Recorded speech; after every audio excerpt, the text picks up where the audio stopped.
На Европа и се крева косата на глава што британците и понатаму не можат да се договорат дали и како да си одат од Европската Унија. Партиите, владата и јавноста толку се разидуваат околу темата Брекзит, што било каков компромис засега изгледа невозможен. Велика Британија е заглавена во ќорсокак, откако претениците во парламентот прво во средата ги отфрлија сите 8 понудени алтернативи. Некој од нив добија многу гласови, како на пример Обединетото кралство да остане во царинска и трговска унија со ЕУ или пак распишување втор референдум, но ниту еден предлог не го освои потребното мнозинство за да се реализира.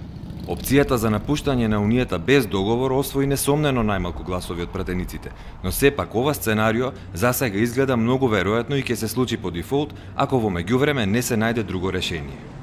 Потоа во петокот власта доживеа уште еден парламентарен пораз, откако по трет пат не обезбеди мнозинство за договорот за излегување од ЕУ, и тоа само за деловите што се однесуваат на плаќањата на Велика Британија кон ЕУ, регулирањето на престојот на британските и европските граѓани, транзицијски период од 2 години, како и за задржување отворена граница меѓу Ирска и Северна Ирска, но не и за политичките декорации на договорот, односно релациите со ЕУ. Броејќи ситно до крајниот рок за напуштање на Унијата, разговаравме со британскиот експерт за европски политики, еден од основачите и директор на think tank-от Henry Jackson Society, Джеймс Роџерс, за тоа кое сценарио се чини највозможно. Според него, одговорот на ова прашање е веќе познат. So, and the answer is that the British people voted in 2016 in June to leave the European Union. So the government has been instructed, and the government said that it would actually implement what they decided. Now, the issue seems to be that there is a majority in Parliament that do not wish to implement the views of the British people insofar as it is possible to ascertain exactly what they wanted through the mechanism of the referendum. So that's why this process has been taking so long. The MPs have been moving for a series of deliberations to determine how Britain should leave the European Union, and there are a range of ways that it could actually do this. So the issue now is to determine which ones of those it will be. The government has put forward its own vision as to how this might be achieved, and that's also the vision that the European Union or the rest of the European Union tends to share. And that is, of course, the withdrawal agreement. But it seems to be that this cannot pass through the House of Commons in the time available. So this is why yesterday MPs put forward a series of options and then undertook indicative votes to determine which one of them they preferred. The problem there is that none of them actually came out with a majority. So in a way, Parliament is back to square one, and the future remains increasingly uncertain. Според Роџерс, опцијата за втор референдум, што извади на улица околу половина милион поддржувачи, исто така е тешко остварлива.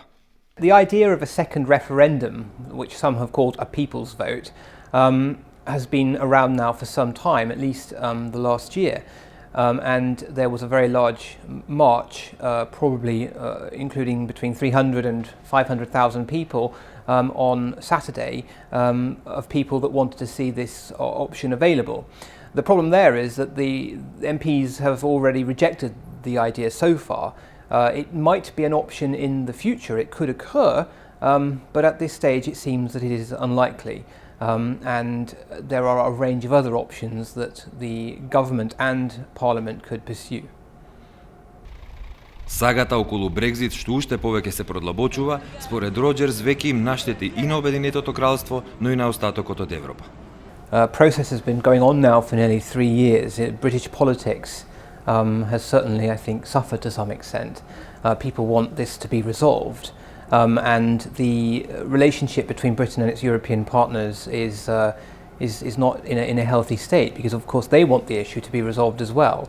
So we need to have this issue resolved as quickly as possible for the health of politics in the UK, but also the health of the relationship between the UK and the rest of the EU.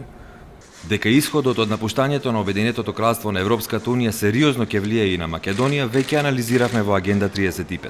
Напуштањето на ЕУ без договор ќе го направи Обединетото кралство да биде трета земја кон Македонија, а тоа практично значи дека извозот и увозот на стоки меѓу двете земји ќе подлежи на плаќање на царина, што значи дека дополнително ќе се оптовари размената во вредност од 660 милиони евра. Директорот на Царинската управа Ѓоко Танасовски изјави дека двете земји веќе подолго време се подготвуваат и за двете опции: излегување од ЕУ со или без договор и работат на склучување на нова форма на договор за слободна трговија.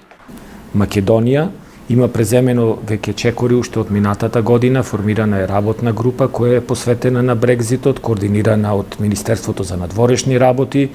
Преземени се сите чекори за да ги предпоставиме последиците и она што се бара од нас, за да каков и да бил излезот на Велика Британија од Европската Унија, да нашите компании не трпат последици.